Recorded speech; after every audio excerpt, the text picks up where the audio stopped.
સુરેન્દ્રનગરમાં નવરાત્રિ પર્વને લઈને પોલીસે બનાવ્યો એક્શન પ્લાન। એલસીબી, એસઓજી અને સ્થાનિક પોલીસની ટીમો કાર્યરત રહેશે। મહિલા પોલીસને સોંપવામાં આવી વિશેષ જવાબદારી। ગરબાઓના સ્થળે બોડી વોર્ન કેમેરા સાથે પોલીસ રાખશે ખાસ વોચ। રાત્રિ દરમિયાન મહિલાઓની સુરક્ષા વ્યવસ્થાને આપવામાં આવ્યું પ્રાધાન્ય। મોડી રાત સુધી ગરબા સ્થળે જિલ્લા પોલીસ વિભાગ સંભાળશે કાયદો વ્યવસ્થા।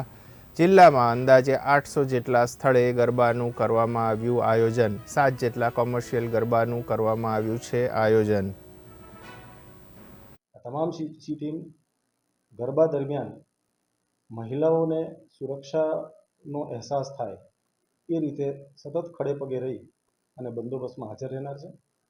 આ ઉપરાંત ગરબામાં જો કોઈ પણ દારૂ પીને આવનારા ઈસમો મળી આવે કે કોઈ પણ તોફાની તત્વો જેવા કોઈ ઈસમો મળી આવે તો તેઓની વિરુદ્ધ કડકમાં કડક કાર્યવાહી થાય તે પ્રમાણેનું પણ અત્રેથી આયોજન કરવામાં આવ્યું છે।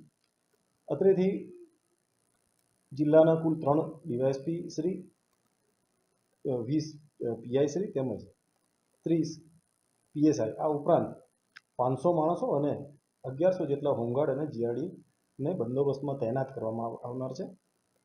આ ઉપરાંત અત્રેથી તમામ આયોજકો તેમજ શાંતિ સમિતિના તમામ સભ્યોને બોલાવી અને દરેક પોલીસ સ્ટેશન ઇન્ચાર્જશ્રીઓએ વ્યક્તિગત મિટિંગો લીધેલી છે। તમામને કાયદાના મર્યાદામાં રહી અને સુખરૂપ આનંદરૂપ આયોજન થાય તે બાબતેની સૂચનાઓ આપવામાં આવેલી છે। તમામ પોલીસ સ્ટેશનોમાં એક સી ટીમ આપવામાં આવેલી છે। તમામ સી ટીમ પોતે જેમાં મહિલાઓ મહદઅંશે હોય છે, આ તમામ મહિલાઓ સી ટીમની જે તે ગરબાઓમાં હાજર રહેશે। આ ઉપરાંત દરેક પોલીસ સ્ટેશનમાં એક ડિસ્ટાફની પણ વ્યવસ્થા હોય છે, તો ડિસ્ટાફની ટીમો પણ હાજર રહેનાર છે। આ ઉપરાંત જિલ્લાની એલસીબી અને એસઓજીની ટીમો પણ આ બાબતે સંપૂર્ણપણે ખડે પગે હાજર રહેનાર છે।